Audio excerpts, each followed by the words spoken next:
Hello everyone and welcome back to day 51 of 100 days of code with me, Lilly Code. So absolutely fantastic stuff here.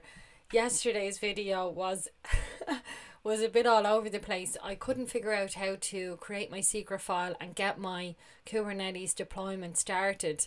So that's where we left off. I was just couldn't figure it out. So we're back here again today trying to do the same thing. I've had a look at this and we're going to just continue on because the day needs to be done and we'll figure it out together.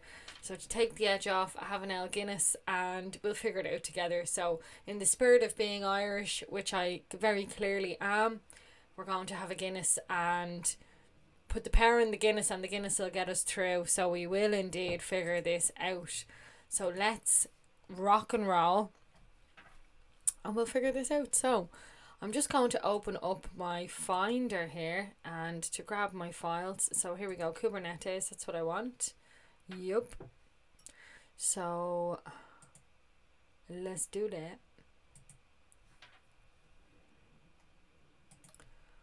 So guys, here we go. This is the folder that we're inside here, our Mongo's Kubernetes with Nana. So what I will do is just right click on this and go down to PowerShell. Can I start up a PowerShell from here? So here, if you go git bash here, this will open up a git bash terminal. So let's just do that because I don't know how to get the PowerShell option in there. Obviously you can just come to your start and go down to PowerShell, just go to search for PowerShell and fire that up there. So PowerShell. So just, I happen to have a DL PowerShell. I don't want to sound like a plastic paddy now. I'll be getting absolutely ripped from any Irish people watching this. But I just happen to have some Guinness 0% in the fridge. So yeah, I'll be being called a plastic paddy. But sure, look, yeah, it's actually delicious. So, and loads of iron. So get yourself a Guinness 0. I'm enjoying it. I'm not even a huge fan of the regular old Guinness, but the 0, yeah, that's all right. Although I had a can the other day, and I swear I still woke up with a hangover. So, or feeling a bit hazy anyway. So it doesn't protect you. Totally, you're not going to jump up out of the bed. Sure, look, it's far better than a bottle of wine. I'll say that much. But anyway, that's not what we're here for, talking about Guinness. So let's get on with this. My computer's just running a bit on the slow end today. A lot on the slow end. So we'll figure this out. Okay, guys, so we have this open here now. And we're going to continue on with Nana's instructions and just try and create our secret again. Anybody who watched yesterday's video is probably just like, you need to do this. Like, this is what you need to do. But hopefully if somebody sees them, they'll understand that you might reach out and help me out because I'm a bit stumped. But I know I'll get there eventually, so no need to panic. Let's just give this another go to start this video off. Because it could have been something, I've shut down my computer in the meantime. Who knows? So let's just give it a whirl and listen to Nana and follow the same command we ran about 16 times in day 50.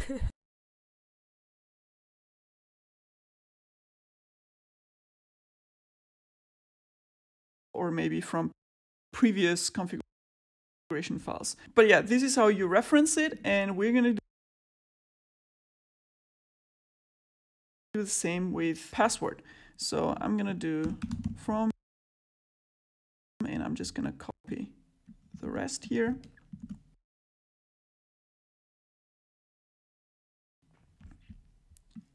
Remember, YAML is very strict with the indentation. Here is the same secret, but a different key. So I'm going to use a password key here. And that will be it. So now we have the root username and password referenced from the secret and no actual values inside the configuration file, which is good for security because you don't want your credentials in your code repository. Okay, so Guys, I'm going to have to figure this out because you know, this is just not ideal. So un momento, I have to figure this out so it's not freezing like this. I was hoping it would just kick into action there, but it's not looking good, so give us a moment and we'll figure this out. Okay guys, hopefully that's better, and in the interests of keeping things you know, as true to the Irish pub experience as we can keep it, got myself a packet of crisps and I've chopped up my pint, so yeah, another 0-0. I'm telling you, this stuff is lovely. Honestly, I'm not a huge fan of Guinness, but the 0-0 is lovely. Look, it just happened to be in the fridge, and I just thought, you know what, I feel like drinking it, so there you go. And what are we doing? Sure, you know I do what I want on this channel. So what are we looking at here now? So what I want to do is I've closed everything up, so we should have a bit of a quicker speed. I just made sure absolutely nothing was running, and I'm going to just open up my code editor here and just compare this file and just make sure nothing seems out of place, because we ain't getting the same results that Nana is. So let's just check here. So she is in her deployment file here, and we can see environment. Where is environment for us? Here, down here. Okay, so this is what we are looking at. I'm comparing both of these things. So yes, we've called that the same thing. How come mine is so far indented? Well, we'll see how far Nana's environment is indented now in a moment. Here it looks like it's just indented 1, but it's just because she left out all this space, I think. I'm sure. So then we have name, Mongo init DB, root username, yes. Value from, in one, yes. Secret key ref, name, MongoDB, secret.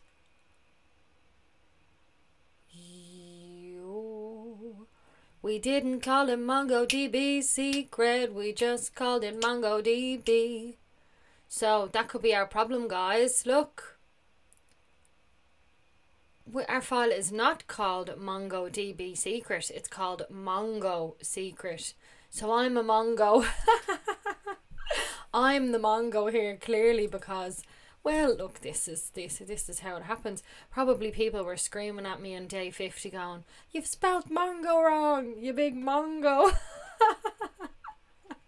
Oh, you live and you learn, guys. So that's okay. That's great, actually. If that's what it is, I'm so happy, because hadn't got a notion and was going in absolute circles for day 50 yesterday. So I'm just comparing the rest of this file here. We also need to get rid of this MongoDB secret. We have not called anything MongoDB secret.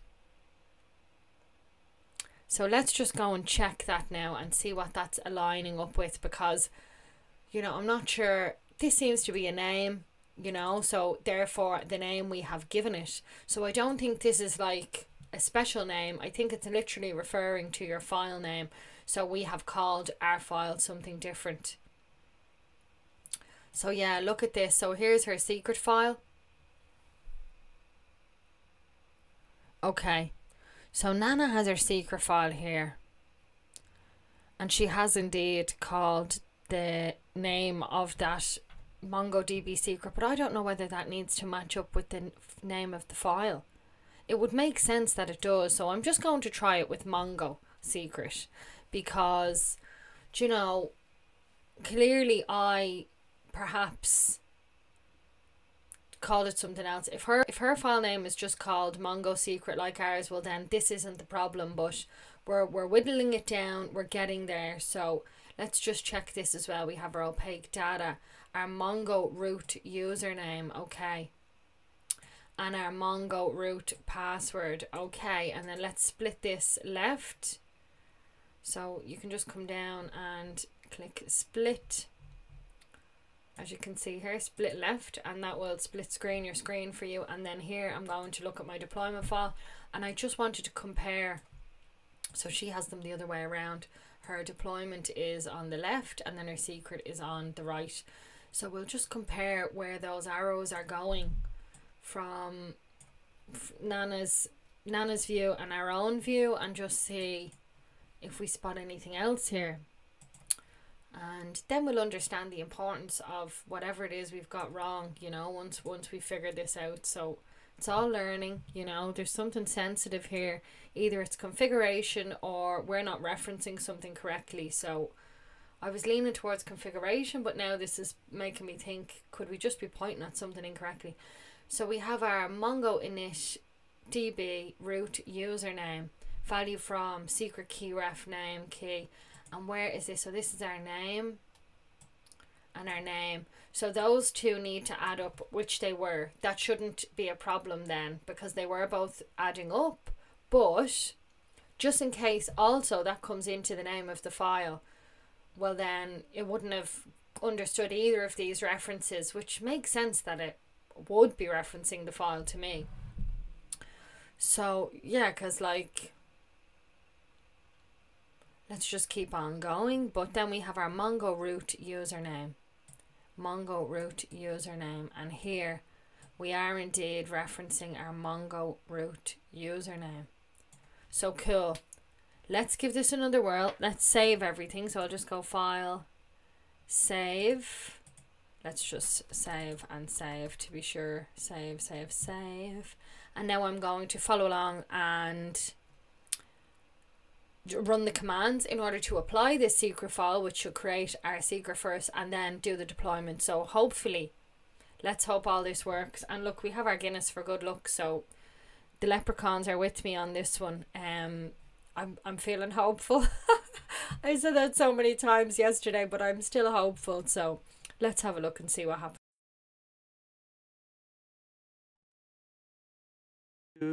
From, and I'm just gonna copy the rest here.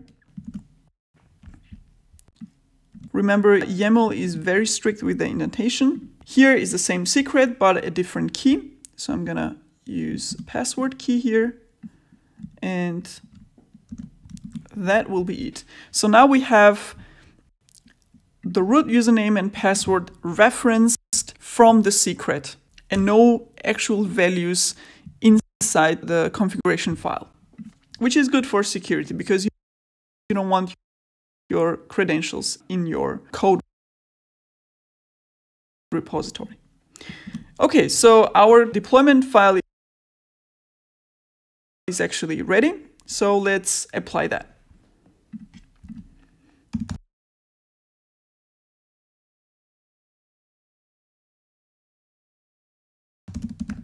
kubectl apply.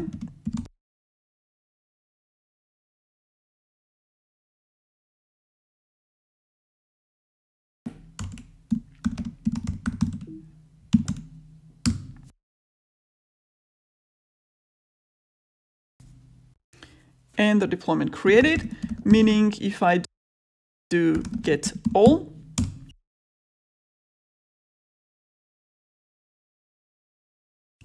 I should see the pod starting up, the deployment, and the replica set. So let's actually check how pod is doing. Man, this is still slow today. Normally I do this in the morning, guys, and I think honestly the traffic difference with the internet in the morning and the evening is substantial. Like, it needs to be done in the morning, that's the truth, because man, things are just so slow at night trying to do. I need a new computer as well on top of things. So anyway, nothing to worry about, just general me waffling as usual. So we will just open up our Windows PowerShell. I'm going to run it as an administrator because I just want to really make sure here now that we are going to run this in the correct way. So I'll just say yes there. We learned how to zoom in on this yesterday. So you just hold CTRL and you use your little wheel because the plus and minus arrows don't work, or weren't working for me anyway. So now you can see what's going on here. I'm going to CD into my documents folder.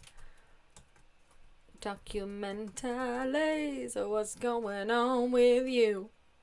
So what is going on? CD documents. Aye, this was working yesterday, innit? Oh, I thought I should try out a few different accents, you know, because it's just always the Essex one. So I'm going to go with a bit of Belfast. And sorry if I am offending anybody from Belfast, because it's the best I can do. So, yeah, I thought I'd try and throw in a few more accents. That's about the extent of it, to be honest, guys. But just for the crack, you know. We love having the crack here in Ireland. So I'm going to open up my Windows PowerShell just regularly and just see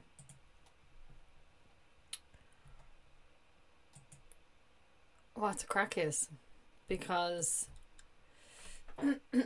excuse me, I'm sure I could. So I didn't run it as an administrator before. Okay, because yes, my path was in fact Lilly Code.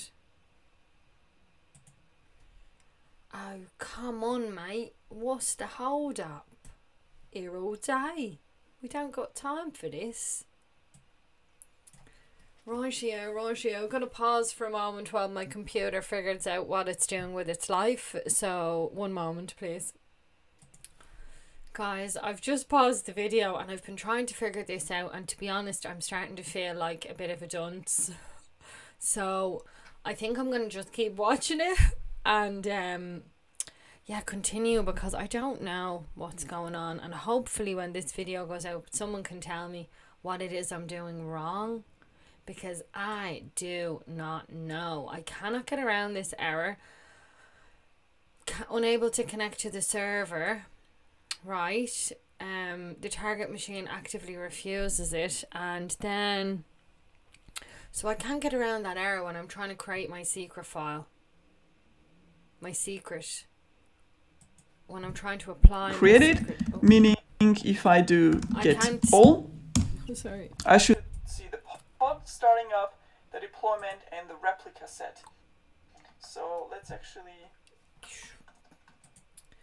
Yeah, I'm not really sure. So Nana's just checking her pods there. We don't have any pods because we can't get our pods going.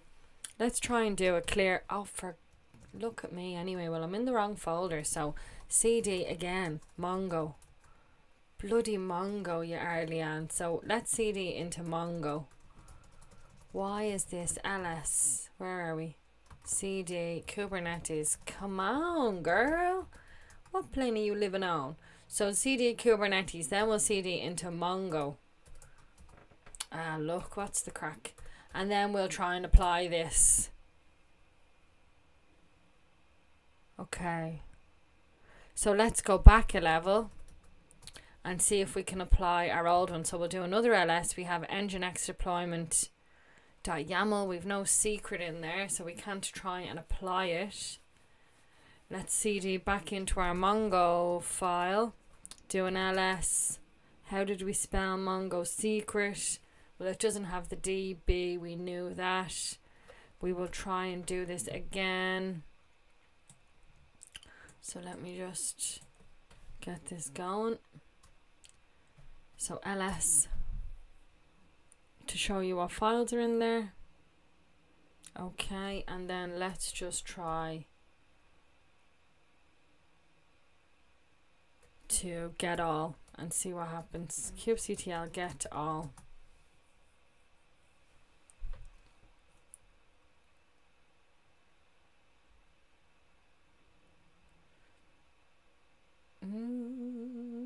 Okay, I don't really want to give up, but like this is going to be such a boring video if I just go in circles again, and it's frustrating.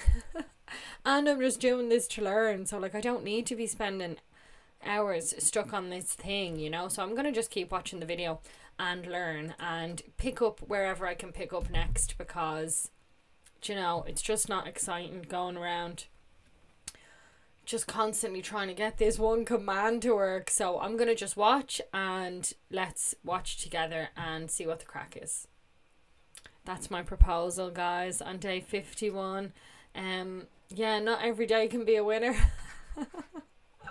What can you do? What can you do? Let's continue.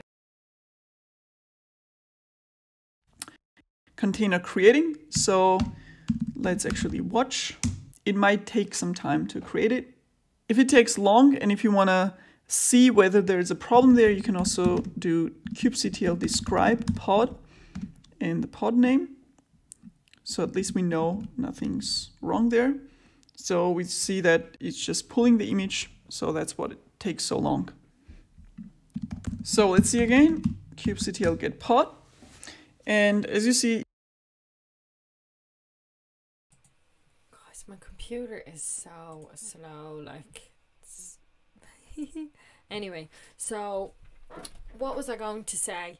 Yes, so I'm actually going to just try and run some of these commands as Nana is running them. That's sort of, seems to be a good idea. So I'll just try and run them as well. And then, you know, whatever works, works. What doesn't, doesn't. And as soon as we can pick up, we'll pick back up. So that's the plan.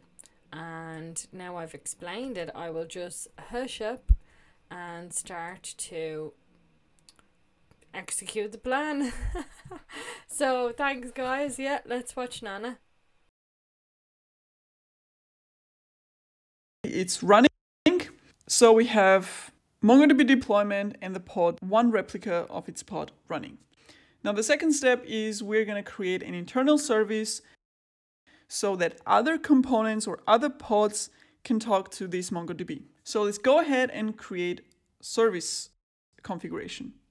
So go back to YAML. And here we can either create a separate YAML configuration file for secret, or we can also include it in the same one. So in YAML, you can actually put multiple documents in one file. So if I put 3 dashes, that's basically a syntax for document separation in YAML. So a new document is starting. So actually I'm going to put both deployment and service in one configuration file because they usually belong together. So here I'm going to paste the service configuration. And by the way, I'm going to put all these configuration files in Git repository and link the repository in the description of this video. So this is a service for MongoDB. Let's go through some of the attributes here. So it's the service kind, just the name. We're going to call it MongoDB service. Selector, this is an important one because we want this service to connect to the pod, right? And the way to do that is using selector and label. So using this here, the labels that deployment and pod have, service can find the pods that it's going to attach to. Right, so we have the selector here, and this is an important part where we expose service port. So this is going to be the service port, and this is going to be the container. And since okay, guys, so I'm going to just copy what she is telling us to do here. So let's have a little look here. So I'll just move over my, oh no, I don't need to because we are coming back down at the root level here.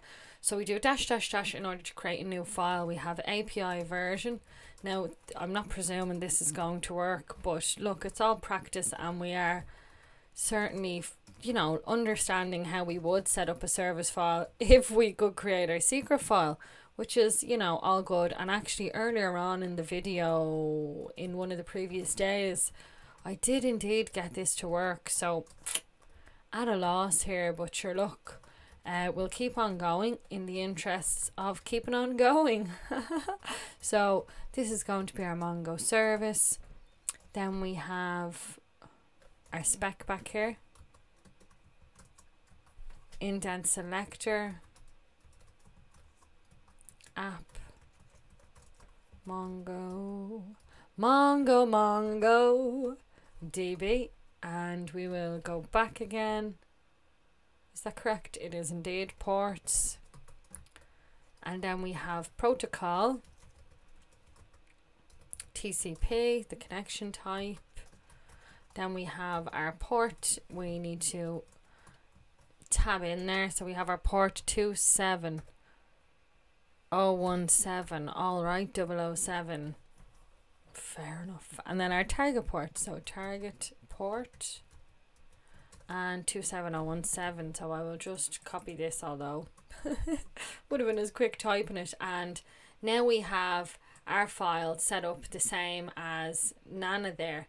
So that's great, and we will just continue to watch what's going down around the town and follow along. So let's do that in the interest of following. Cool. So I'll just make myself smaller here so you can see the important information on the screen. So let's go. We exposed container port at this address right here. These two have to match. So target port is container or pod port, and this is the service port. And obviously these two here can be different, but I'm gonna go with the same port, and that's basically it. That's our service. So I'm gonna create the service now. So let's save this file and go back to my console, and I'm gonna apply the same file that I applied before to create deployment. So let's see what happens. See both deployment and service configuration, but it's gonna know that I haven't changed the deployment. That's what it means here, and a service is created. So if I were to edit both, for example, I can reapply the file and deployment and service can be changed. So I think using local configuration files is a handy way to edit your components. So now let's actually check that our service was. Okay guys, so just to make sure you know what's going on there. So basically the file is unchanged, the deployment is unchanged, because as Nana was explaining to us, we've just included a second file in this same deployment file. So you can append different YAML files within your one file. So we have our deployment up at the top here, and then when we have this dash dash dash, this is actually the start of our service here. So this is a different kind, and it recognizes that it can read that, and therefore it's telling us that the deployment itself, this top part, was unchanged because it was, and then but the service has been created because we've created a service. So that's all that's happening there, just in case that wasn't clear. So we'll move on. You're probably like, yeah, I got it, like, thanks a million, but no thanks. Sure, look, we'll continue to watch. Now let's actually check that our service was created. Get service. And this is our service. And it's listening at port 27017. And I showed it in one of the previous videos, but we can actually also validate that the service is attached to the correct pod. And to do that, I'm gonna do describe service. And I need the service name for this. So here I have the endpoint, which is an IP address of a pod, and the port where the application inside the pod is listening at. So let's actually check that this is the right pod. I mean, we just have one, but still.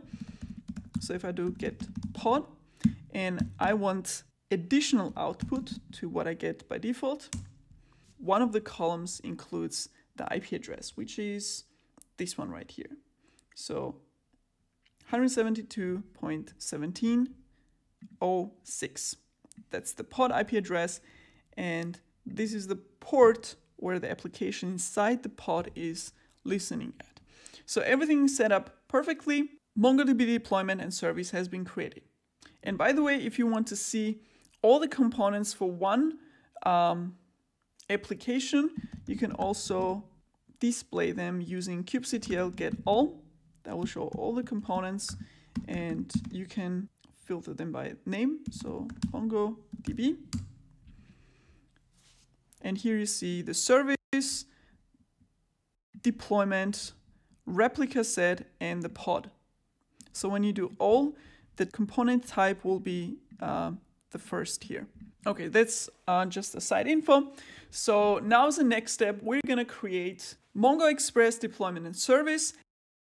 and also an external configuration where we're going to put the database URL for MongoDB. So let's go ahead and do it. So I'm going to clear that up and go and create a new file for Mongo Express deployment and service. So this is the deployment draft of Mongo Express. Same things here, Mongo Express, that's the name. And here we have the pod definition, where the image name is Mongo Express. Let's actually go ahead and check that image as well. We don't need this. This is Mongo Express. And that's the name of the image, Mongo Express. And let's see the same data here. Let's see the port. The Mongo Express application inside the container starts at is 8081. And these are some of the environmental variables. So obviously we need three things for Mongo Express. We need to tell it which database application it should connect to. So obviously we need to tell it the MongoDB address, database address it should connect to, the internal service. And we're gonna need credentials so that MongoDB can authenticate that connection. And the environmental variables to do that is going to be admin username, admin password, and the MongoDB endpoint will be this here. So these three environmental variables we need. So let's go ahead and use that. So first we're going to open the port. Again, container, ports. And the reason why you have multiple ports is that inside of the pod you can actually open multiple ports. So that's going to be 8081. And now we're going to add the environmental variables for the connectivity. So the first one is the username. And this is going to be obviously the same username and password that we defined right here. So what I'm going to do is I'm just going to copy them because it's really the same. So the value from, we're going to read it from the secret. Again, container, ports. And the reason why you have multiple ports is that inside of the pod you can actually open multiple ports. So that's going to be 8081. And now we're going to add the environmental variables for the connectivity. So the first one is the username. And this is going to be obviously the same username and password that we defined right here. So what I'm going to do is I'm just going to copy them because it's really the same. So the value from, we're going to read it from the secret. That's already there. So I'm going to paste it here. Second environmental variable is called admin password. And I'm also going to copy that from here. And the third one is going to be the database server. And since this is also an external configuration, we could either do value here and we could write the MongoDB server address directly here, or as I showed you in the diagram at the beginning, we can put it in a config map, which is an external configuration so that it's centralized, so it's stored in one place, and also other components can also use it. So for example, if I have two applications that are using MongoDB database, then I can just reference that external configuration here, and if I have to change it at some point, I just change it in one place and nothing else gets updated. So because of that, we're going to keep this incomplete deployment configuration, and we're going to create the config map, which will contain the MongoDB server address. So I'm going to create a new file. Let's actually save this incomplete deployment. Let's call it Mongo Express YAML, and we're going to come back to it later. So save that. Now we need a config map here. So I'm going to copy the configuration.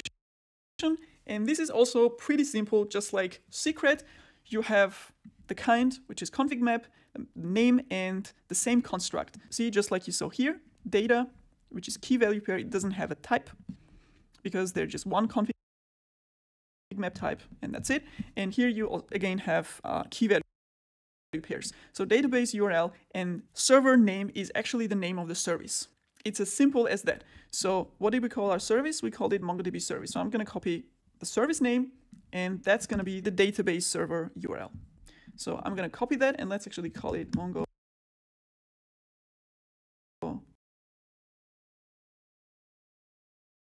secret.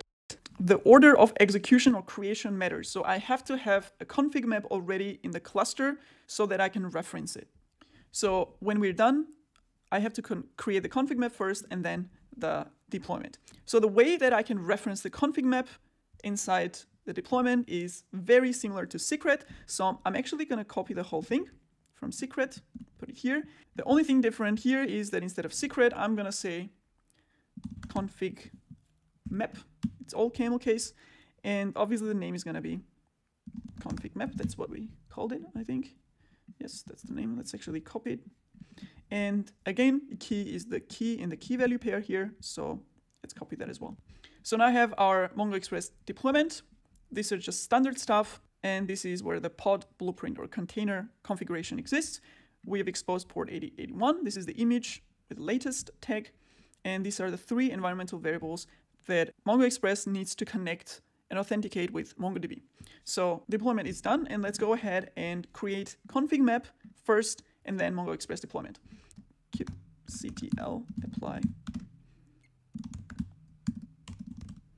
config map, and I'm gonna do kubectl apply Mongo Express, and let's see the pod. So container creating, looks good. So let's see the pod, and it's running. And I actually want to see the logs, so I'm gonna log the Mongo Express. And here you see that Express server started and database connected. So now the final step is to access Mongo Express from a browser. And in order to do that, we are going to need an external service for Mongo Express. So let's go ahead and create that one as well. So let's clear this output, go back to Visual Code. And as we did last time in the same file as the deployment, I'm going to create Mongo Express service. Because actually in practice, you never have deployment without the service. So it makes sense to keep them together. And this is Mongo Express external service. And this configuration right now looks exactly the same as the MongoDB service configuration. And even the ports are the same. Like here, I have exposed service port at 8081, and target port is where the container port is listening. So how do I make this external service? Is by doing 2 things. So in the specification section, so I'm going to do it below the selector, I'm going to put a type. And the type of this external service is load balancer, which I think is a bad name for external service because internal service also acts as a load balancer. So if I had 2 MongoDB pods, the internal service would also load balance the requests coming to these pods. So I think the load balancer type name was chosen not very well because it could be confusing. But what this type load balancer does basically is it accepts external requests by assigning the service an external IP address. So another thing that we're going to do here to make this service external is right here, we're going to provide third port. And this is going to be called node port. And what this is basically is the port where this external IP address will be open. So this will be the port that I'll have to put in the browser to access this service. And this node port actually has a range. And that range is between 30,000 and 32,000 something. So I can not give it the same port as here. As I said, it has to be between that range. So I'm just going to go with the 30,000. That's the minimum in that range. And that would be it. So this configuration here will create an external service. Let's go ahead and do it. And I will show you exactly how these ports differ from each other. So I'm going to apply Express.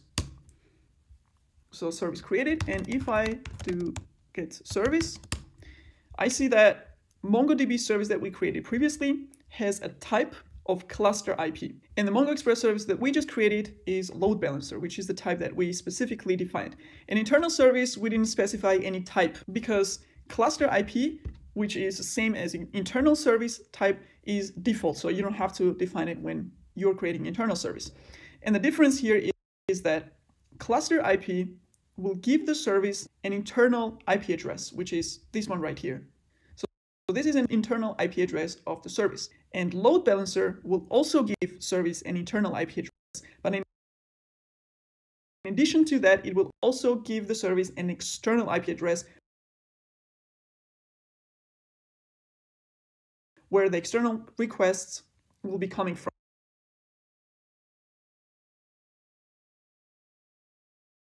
And here it says pending because we're in Minikube and it works a little bit differently.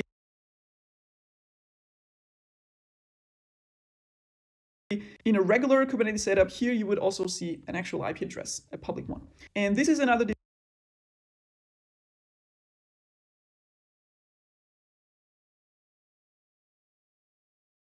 difference, because with internal IP address, you just have, and load balancer will also give service an internal IP address. But in addition to that, it will also give the service an external IP address where the external requests will be coming from. And here it says pending because we're in Minikube, and it works a little bit differently. In a regular Kubernetes setup, here you would also see an actual IP address, a public one. And this is another difference, because with internal IP address, you just have port for that IP address. With both internal and external IP addresses, you have ports for both of them. And that's why we had to define third port, which was for the external IP address. As I said, pending means that it doesn't have the external IP address yet. So in Minikube, the way to do that is using the command minikube service, and I'm gonna need the name of the service. So this command will basically assign external service a public IP address. So I'm gonna execute this, and the browser window will open, and I will see my Mongo Express page. So if I go back to the command line, you see that this command here assigned Mongo Express service a URL with a public IP address or with an external IP address, and the port, which is what we defined in the node port. So I can basically copy that command, which is the same as this one here, and I get the page for Mongo Express. So now with this setup, the way it's going to work is that when I make changes here, for example, I'm going to create a new database, let's call it test DB, whatever, and I'm going to create a request. What just happened in background is that this request landed with the external service of Mongo Express, which then forwarded it to the Mongo Express pod, and the Mongo Express pod connected to the MongoDB service, an internal service, and MongoDB service then forwarded that request finally to the MongoDB pod, and then all the way back, and we have the changes here. So that's how you deploy a simple application setup in a Kubernetes cluster. In this video, we're going to go through the usages of a namespace and the best practices of when and how to use a namespace. First of all, what is a namespace in Kubernetes? In Kubernetes cluster, you can organize resources in namespaces, so you can have multiple namespaces in a cluster. You can think of a namespace as a virtual cluster inside of a Kubernetes cluster. Now, when you create a cluster, by default, Kubernetes gives you namespaces out of the box. So in the command line, if I type kubectl get namespaces, I see the list of those out-of-the-box namespaces that Kubernetes offers. And let's go through them one by one. The Kubernetes dashboard namespace is shipped automatically in Minikube, so it's specific to Minikube installation. You will not have this in a standard cluster. The first one is kubesystem. Kubesystem namespace is not meant for your use. So basically you shouldn't create anything or shouldn't modify anything in kubesystem namespace. The components that are deployed in the namespace are the system processes. They're from master, managing processes, or kubectl, etc. The next one is kubepublic. And what kubepublic contains is basically the publicly accessible data. It has a config map that contains cluster information, which is accessible even without authentication. So if I type here kubectl cluster info, this is the output that I get through that information. And the third one is kubenode lease, which is actually a recent addition to Kubernetes. And the purpose of that namespace is that it holds information about the heartbeats of nodes. So each node basically gets its own object that contains the information about that node's availability. And the fourth namespace is the default namespace. And default namespace is the one that you're going to be using to create the resources at the beginning if you haven't created a new namespace. But of course, you can add and create new namespaces. And the way that you can do it is using kubectl create namespace command with the name of the namespace.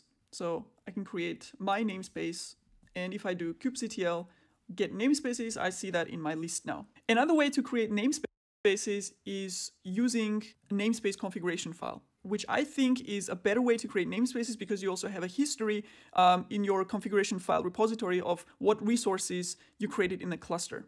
Okay, so now we saw what namespaces are and that you can create new ones and that Kubernetes offers some of them by default. But the question is, what is the need for namespaces? When should you create them and how you should use them? And the first use case of using or creating your own namespaces is the following. Imagine you have only default namespace, which is provided by Kubernetes, and you create all your resources in that default namespace. If you have a complex application that has multiple deployments, which create replicas of many pods and you have resources like services and config maps, etc., very soon your default namespace is going to be filled with different components. And it will be really difficult to have an overview of what's in there.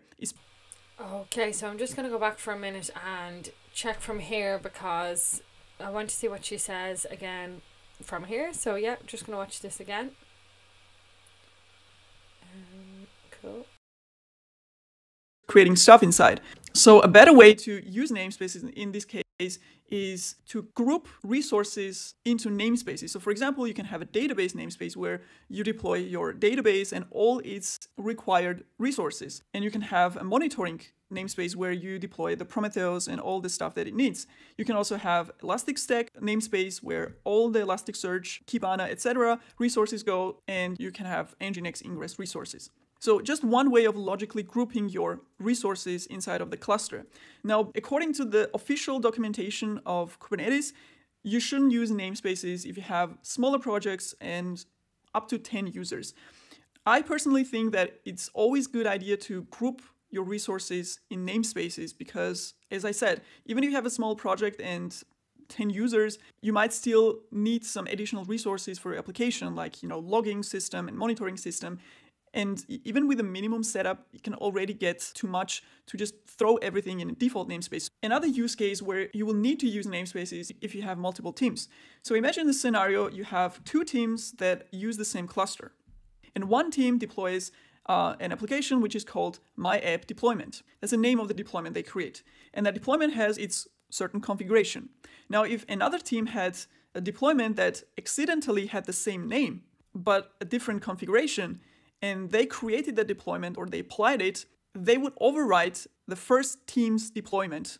And if they're using, for example, a Jenkins or some automated way to deploy that application or to create the deployment, they wouldn't even know that they overwrote or disrupted another team's deployment. So to avoid such kind of conflicts, again, you can use namespaces so that each team can work in their own namespace without disrupting the other. Another use case for using namespaces is, let's say you have one cluster and you want to host both staging and development environment in the same cluster. And the reason for that is that, for example, if you're using something like Nginx controller or Elasticstack used for logging, for example, you can deploy it in one cluster and use it for both environments. In that way, you don't have to deploy these common resources twice in two different clusters. So now the staging can use both resources as well as the development environment. Another use case for using namespaces is when you use blue-green deployment for your application, which means that in the same cluster, you want to have two different versions of production. So the one that is active, that is in production now, and another one that is going to be the next production version. The versions of the applications in those blue and green production namespaces will be different. However, the same as we saw before in staging and development, these namespaces might need to use the same resources, like, again, Nginx controller or Elasticstack. And this way, again, they can both use this common shared resources without having to set up a separate cluster. So one more use case for using namespaces is to limit the resources and access to namespaces when you're working with multiple teams. So again, we have a scenario where we have two teams working in the same cluster, and each one of them has their own namespace. So what you can do in this scenario is that you can give the teams access to only their namespace, so they can only be able to create, update, delete resources in their own namespace, but they can't do anything in the other namespaces. In this way, you even restrict or even minimize the risk of one team accidentally interfering with another team's work. So each one has their own secured, isolated environment. Additional thing that you can do on a namespace level is limit the resources that each namespace consumes, because if you have a cluster with limited resources, you want to give each team a share of resources for their application. So if one team, let's say, consumes too much resources, then other teams will eventually have much less, and their applications may not schedule because the cluster will run out of the resources. So what you can do is that per namespace, you can define resource quotas that limit how much CPU, RAM, storage resources one namespace can use. So I hope walking through these scenarios helped you analyze in which use cases and how you should use namespaces in your specific project. There are several characteristics that you should consider before deciding how to group and how to use namespaces. The first one is that you can't access most of the resources resources from another namespace. So for example, if you have a configuration map in project A namespace that references the database service, you can't use that config map in project B namespace, but instead you will have to create the same config map that also references the database service. So each namespace will define or must define its own config map, even if it's the same reference. And the same applies to secret. So for example, if you have credentials of a shared service, you will have to create that secret in each namespace where you are going to need that. However, a resource that you can share across namespaces is a service. And that's what we saw in the previous slide. So config map in project B namespace references service that is going to be used eventually in a pod. And the way it works is that in a config map definition, the database URL, in addition to its name, which is MySQL service, will have a namespace at the end. So using that URL, you can actually access services from other namespaces, which is a very practical thing. And this is how you can actually use shared resources like Elasticsearch or Nginx from other namespaces. And one more characteristic is that we saw that most of the components resources can be created within a namespace, but there are some components in Kubernetes, they're not namespaced, so to say. So basically they live just globally in the cluster, and you can't isolate them or put them in a certain namespace. And examples of such resources are volume or persistent volume and node. So basically, when you create a volume, it's going to be accessible throughout the whole cluster because it's not in a namespace. And you can actually list components that are not bound to a namespace using a command kubectl API resources -- namespace false. And the same way, you can also list all the resources that are bound to a namespace using namespace true. So now that you've learned what the namespaces are, why to use them, in which cases it makes sense to use them in which way, and also some characteristics that you should consider, let's actually see how to create components in a namespace.